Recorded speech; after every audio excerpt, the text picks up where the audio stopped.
మనమందరం కూడా ఎన్నికలకు సిద్ధం కావాల్సిన అవసరం ఉంది. మన శక్తి గొంతు అద్భుతంగా ఉండాలి. ఈ రకంగా కాదు, ముక్త కంఠంతో ఈ హాల్లో ఉన్నటువంటి ప్రతి ఒక్కరు కూడా కలిసి నినాదాలు ఇవ్వాలి. భారత్ మాతాకి సరిపోలేదు, బీజేపీ ఆఫీస్ కూడా వినబడతలేదు. భారత్ మాతాకి జై శ్రీరామ్, జై శ్రీరామ్. జిందాబాద్ నితిన్ నబీన్ గారి నాయకత్వం, జిందాబాద్ నరేంద్ర మోడీ గారి నాయకత్వం, జిందాబాద్ భారతీయ జనతా పార్టీ. భారత్ మాతాకి జై శ్రీరామ్. వేదిక మీద ఉన్నటువంటి పెద్దలు డాక్టర్ లక్ష్మణ్ గారు, అదేవిధంగా మన యొక్క ఈటెల రాజేందర్ గారు, మన పార్టీ పార్లమెంట్ సభ్యులు విశ్వేశ్వరరెడ్డి గారు, శాసన మండలి సభ్యులు, అదేవిధంగా శాసనసభ్యులు, వేదిక మీద ఉన్నటువంటి రాష్ట్ర పదాధికారులు, జాతీయ పదాధికారులు అందరికీ పేరు పేరున నమస్కారాలు తెలియజేస్తూ, మన యొక్క కేంద్ర మంత్రివర్యులు అరుణ గారు ఈరోజు మన జాతీయ అధ్యక్షులుగా బాధ్యతలు చేపట్టిన తర్వాత రెండోసారి మన భాగ్యనగరానికి వస్తూ ఉన్నారు. ఇంతకుముందు పెద్దలు డాక్టర్ లక్ష్మణ్ గారు చెప్పినట్టు ఏదైతే ఇటీవల జరిగినటువంటి 5 రాష్ట్రాల ఎన్నికల్లో 3 రాష్ట్రాలలో భారతీయ జెండా రెపరెపలాడించి అక్కడ మరి అస్సాంలో రెండోసారి, పుదుచ్చేరిలో రెండోసారి, పశ్చిమ బెంగాల్లో మొదటిసారి ఈరోజు పార్టీ విజయ దుంది మోగించి మన హైదరాబాద్కు వస్తూ ఉన్నారు. పశ్చిమ బెంగాల్లో జరిగినటువంటి ఎన్నికలు సాదాసీదా ఎన్నికలు కావు. పశ్చిమ బెంగాల్కు మన తెలంగాణకు కూడా అవినాభావ సంబంధం ఉంది.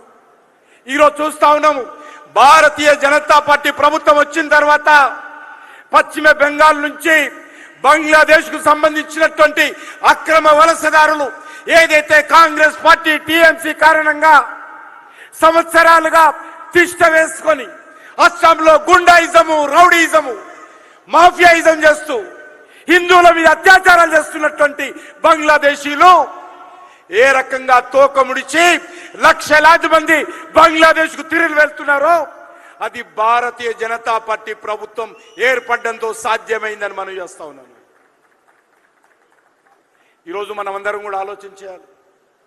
నేను పాతపట్నం ధర్మవంతి యాకత్పూర్లో చదువుకున్నాను, ఓల్డ్ సిటీలో ఉన్నాను అనేక సంవత్సరాలు. ఈరోజు హైదరాబాద్ పరిస్థితి ఏంది? గత అనేక సంవత్సరాలుగా కాంగ్రెస్ పార్టీ, ఆ తర్వాత బీఆర్ఎస్ పార్టీ, నేడు మళ్ళీ కాంగ్రెస్ పార్టీ యొక్క మరి వాళ్ళ యొక్క అంచనా చేరి ఏ రకంగా ఓల్డ్ సిటీలో, పాతపట్నంలో, అనేక న్యూ సిటీలో మజ్లిస్ పార్టీ ఏ రకంగా వందల బస్తీలు హైదరాబాద్ లో ఖాళీ చేస్తా ఉన్నాయో మనం తెలుసుకోవాల్సిన అవసరం ఉంది. ఈరోజు హైదరాబాద్ లో ఎన్ని వందల బస్తీలు ఖాళీ అయినాయో మరి రేవంత్ రెడ్డి బయట పెడతాడా? ఈరోజు హైదరాబాద్ లో ఎవరు పోలీస్ ఆఫీసర్స్ ఉండాలి, ఎవరు సిఐలు ఉండాలి, ఎవరు ఎస్ఐలు ఉండాలి, ఎవరు డీసీపీలు ఉండాలి? హైదరాబాద్ సెక్రటరియట్ లో నిర్ణయం కాదు, దారుసలంలో నిర్ణయం అవుతా ఉన్నాయి. ఎన్ని రోజులని అడుగుతా ఉన్నాను, ఎన్ని రోజులు భరించాలి? హైదరాబాద్ లో మజ్లిస్ పార్టీ కబంధ హస్తాల నుంచి ఈరోజు మనం రక్షించాల్సినటువంటి అవసరం ఉంది. ఇంకా ఈ యొక్క కేంద్రం అధికారంలో ఉన్న తర్వాత కూడా ఈరోజు మనం తెలంగాణలో మన ప్రభుత్వాన్ని ఏర్పాటు చేసుకోవాల్సిన అవసరం ఉంది. డబుల్ ఇంజన్ సర్కార్ రావాల్సినటువంటి అవసరం ఉంది. హైదరాబాద్ అభివృద్ధి చెందాల్సిన అవసరం ఉంది. తెలంగాణ అమరవీరుల ఆకాంక్షలు నెరవేరాల్సిన అవసరం ఉంది. కానీ ఆ దిశలో ఈరోజు మనం అందరం కూడా కలిసికట్టుగా పనిచేయాల్సిన అవసరం ఉంది. ఇది బహిరంగ సభ కాదు, ఇది కార్యకర్తల సమావేశం. నేను కార్యకర్తలందరినీ కోరుతా ఉన్నాను, ఈరోజు కలిసికట్టుగా పనిచేయాలి. మనం ఈ హైదరాబాద్లో జరుగుతున్నటువంటి 3 మున్సిపల్ కార్పొరేషన్ స్థానాలు ఎట్టి పరిస్థితుల్లో మనం కైవసం చేసుకోవాలి. దానికోసము అహర్నిశలు పనిచేద్దాం. అదేవిధంగా ఇంతకుముందు పెద్దలు చెప్పినట్టు రానున్నటువంటి శాసనసభ ఎన్నికలకు కూడా మనం ఇప్పటి నుంచే సన్నాహాలు ప్రారంభించాలి. ఈరోజు ఒక్కొక్క రాష్ట్రంలో ఒక్క సీటు కూడా లేనటువంటి రాష్ట్రాలలో భారతీయ జనతా పార్టీ ప్రభుత్వం వచ్చింది.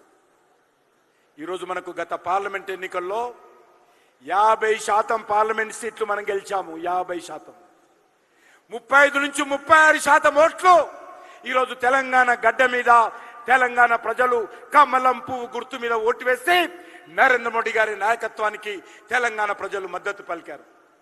ఆ తర్వాత జరిగినటువంటి ఎమ్మెల్సీ ఎన్నికల్లో భారతీయ జనతా పార్టీ బాజాప్తా పార్టీ పేరు మీద పోటీ చేసి 2 సీట్లు మనం గెలిచాం.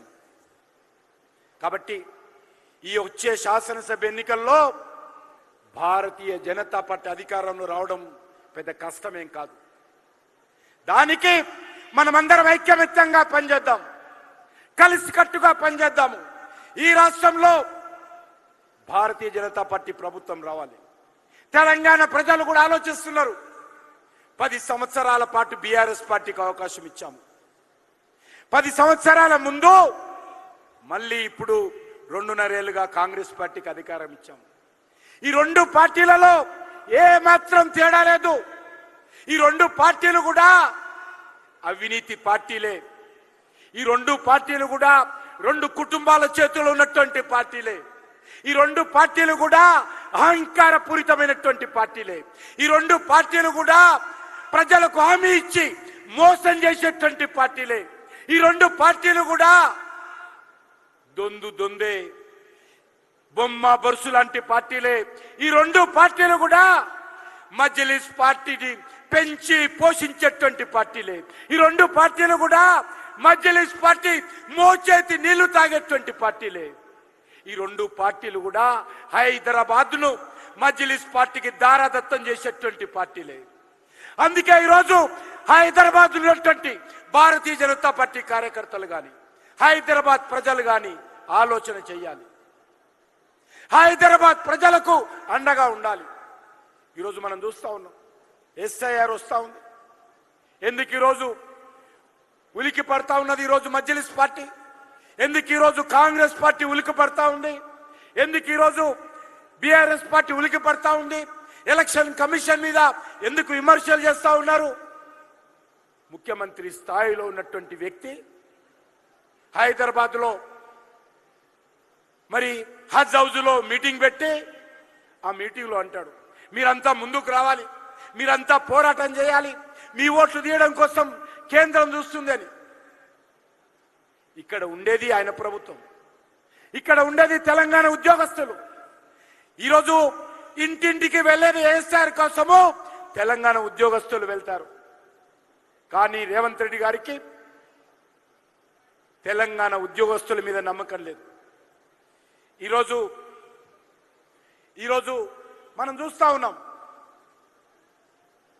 బీఆర్ఎస్ పార్టీకి తెలంగాణ ఉద్యోగస్తుల మీద నమ్మకం లేదు. ఎందుకంటే తెలంగాణ ఉద్యోగస్తుల మీద నమ్మకం లేదు కాబట్టి ఈరోజు వాళ్ళు ఎలక్షన్ కమిషన్ మీద ఆడిపోసుకుంటున్నారు. ఎవరు వస్తున్నారు ఈరోజు బిఎల్ఓగా? తెలంగాణ ఉద్యోగస్తులు కాదా? కేంద్ర ప్రభుత్వ ఉద్యోగస్తులా? ఎలక్షన్ కమిషన్ అయినా పక్క రాష్ట్రాల నుంచి తీసుకొచ్చిందా? మన తెలంగాణ ఉద్యోగస్తులే ఉంటారు. వాళ్ళ మీద నమ్మకం లేకుండా అవమానం చేసే విధంగా, బెదిరించే విధంగా ఈరోజు వ్యవహారం చేస్తూ ఉన్నారు. అందుకే ఈరోజు మనమందరం కూడా ఎస్ఐఆర్ కార్యక్రమాన్ని కూడా విజయవంతం చేయాల్సినటువంటి అవసరం ఉంది. ఎక్కడ కూడా నేను చూస్తూ ఉంటాను, అనేక రకాలుగా, ముఖ్యంగా పాతపట్నంలో అనేక రకాల దొంగ ఓట్లున్నాయి. ఈరోజు పాతపట్నంలో ఇప్పటి కూడా పోలీస్ కేసులు ఉన్నాయి. బంగ్లాదేశ్ నుంచి వచ్చినటువంటి వాళ్ళు, మయన్మార్ నుంచి వచ్చినటువంటి వాళ్ళు, అక్రమ వలసదారులు, రోహింగ్యాలు ఈరోజు పాతపట్నంలో ఉన్నారు. బషీరాబాద్లో బంగ్లాదేశ్ బస్తే ఉంది ఒకటి, బోలక్పూర్లో. మనమందరం అర్థం చేసుకోవాల్సిన అవసరం ఉంది. ఈ దేశం సంబంధం లేనటువంటి వాళ్ళు, భారతీయుడు కానటువంటి వాడు ఏ ఒక్కడు కూడా, ఎవడైనా కూడా ఓటర్ లిస్టులో పేరు ఉండడానికి వీల్లేదనే విషయాన్ని ఈ సందర్భంగా మనవి చేస్తా ఉన్నాను. దానికి మనమందరం ప్రయత్నం చేయాలి. దానికి ఎస్ఐఆర్ తప్పకుండా మనం చిత్తశుద్ధితో, కమిట్మెంట్తో మనమందరం కూడా ఈ దేశం కోసం, హైదరాబాద్ రక్షించడం కోసం, ప్రజాస్వామ్యం రక్షించడం కోసం మనమందరం కూడా ఎస్ఐఆర్లో పాల్గొనాలి. మిగతా వాళ్ళలాగా ఎవరు కొమ్ము గాయడం కోసమో, మజ్లిస్ పార్టీ మెప్పు పొందడం కోసమో, మజ్లిస్ పార్టీ మద్దతు పొందడం కోసమో ఎస్ఐఆర్ విమర్శించడం కాదు. మనస వాచ ప్రజాస్వామ్యం మీద నమ్మకం ఉన్నటువంటి ఏ రాజకీయ పార్టీ కూడా ఎస్ఐఆర్ని వ్యతిరేకించదు. ఇంతకు ముందు 7 సార్లు 8 సార్లు జరిగింది కాంగ్రెస్ హయాంలో. ఇది కొత్త కాదు ఎస్ఐఆర్ జరిగేది. ఆ రోజు లేనటువంటి అభ్యంతరం ఈ రోజు కాంగ్రెస్ పార్టీకి ఎందుకు వచ్చిందని అడుగుతా ఉన్నాను. ఎందుకంటే ఆ రోజు కాంగ్రెస్ పార్టీ అధికారంలో ఉంది, వాళ్ళ హయాంలోనే ఎస్ఐఆర్ జరిగింది. మరి ఆ రోజు ఎందుకు మాట్లాడలేదు? మీ ప్రభుత్వమే కదా ఎలక్షన్ కమిషన్ చేసినప్పుడు మీ దగ్గర అధికారంలో ఉన్నది, మీ ప్రభుత్వం ఎందుకు అంగీకరించింది అడుగుతా ఉన్నాను. అందుకే ఈరోజు భారతీయ జనతా పార్టీ కార్యకర్తలుగా మనమందరం కూడా ఎస్ఐఆర్లో పాల్గొనాల్సినటువంటి అవసరం ఉంది. పూర్తి సమయం ఇచ్చి పాల్గొనాలి. ఏ ఒక్క ఇల్లు కూడా వదలకుండా మరి తప్పకుండా బిఎల్ఓతో కలిసి మనము తిరగాలి. మనకు పూర్తి స్థాయి రాజకీయ పార్టీ కార్యకర్తగా అధికారం ఉంది. ఎవరు కూడా అడ్డుకోవడానికి వీల్లేదు. ఏ ఒక్క ఓటు కూడా దొంగ ఓటు ఉండడానికి వీల్లేదు. అంతేకాదు, అర్హులైనటువంటి వాళ్ళు, నిజమైనటువంటి భారతీయులు, సిటిజన్స్ ఎవరైతే ఉన్నారో ఎవరైనా సరే ఇక్కడ ఓటు హక్కు వినియోగించుకోవచ్చు, ఓటు హక్కుగా పేరు నమోదు చేసుకోవచ్చు. ఎక్కడ రాష్ట్రం ఉన్నా సరే, అది జిల్లాల వాళ్ళైనా ఇతర రాష్ట్రాల వాళ్ళైనా వాళ్ళందరికీ ఒప్పించి మెప్పించి హైదరాబాద్లో ఉన్నటువంటి ప్రత్యేక పరిస్థితుల దృష్ట్యా మీరు మీ ఓటు హైదరాబాద్లోనే ఆప్ట్ చేసుకోండి అని చెప్పాల్సిన అవసరం ఉంది. మీరు రేపు మళ్ళీ భవిష్యత్తులో మీరు జిల్లాకి వెళ్ళాలనుకున్నా, ఏ రాష్ట్రానికి వెళ్ళాలనుకున్నా వెళ్ళొచ్చు, అది అధికారం ఉంది. ఎప్పుడైనా ఓటరు తమకు నచ్చిన ప్రాంతానికి, తన నివాసం ఉండే ప్రాంతానికి ఓటు హక్కు ట్రాన్స్ఫర్ చేసుకోవచ్చు. నేను ఈ సందర్భంగా కాంగ్రెస్ పార్టీకి, రాష్ట్ర ప్రభుత్వాన్ని హెచ్చరిస్తా ఉన్నాను. గ్రామీణ ప్రాంతాలలో ప్రజల దగ్గరికి వెళ్ళి మీరు ఓటు ఈ ఊళ్ళో లేకుండా హైదరాబాద్లో ఉంటే మీ రేషన్ కార్డు పోతుంది అనేటువంటి ఒక తప్పుడు సంకేతం ఇస్తా ఉన్నారు. ఎవరు జాగీరు కాదు రేషన్ కార్డు తీసేయడానికి, ఎవరు జాగీరు కాదు పెన్షన్ తీసేయడానికి. ఓటు హక్కుకు, సంక్షేమ పథకాలకు సంబంధం లేదనే విషయాన్ని కూడా ఈ సందర్భం ప్రభుత్వం గుర్తు పెట్టుకోవాలి. ఆ రకంగా ప్రభుత్వ అధికారులను బెదిరించే విధంగా ముఖ్యమంత్రి సైతము రాష్ట్ర ప్రభుత్వాల అధికారులను బెదిరించే విధంగా వ్యవహారం చేస్తూ ఉన్నారు. అందుకే మనం ఆలోచన చేయాలి. ఈరోజు భారతీయ జనతా పార్టీ ప్రభుత్వము అన్ని రకాలుగా తెలంగాణ అభివృద్ధి కోసం కట్టుబడి ఉన్నాం.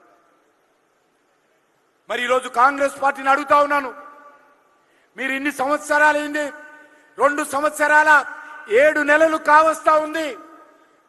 మీరు ఇచ్చినటువంటి గ్యారెంటీలు ఏమైనావో ఇంటింటికి వెళ్ళి ప్రజలను చైతన్యం చేయాలి.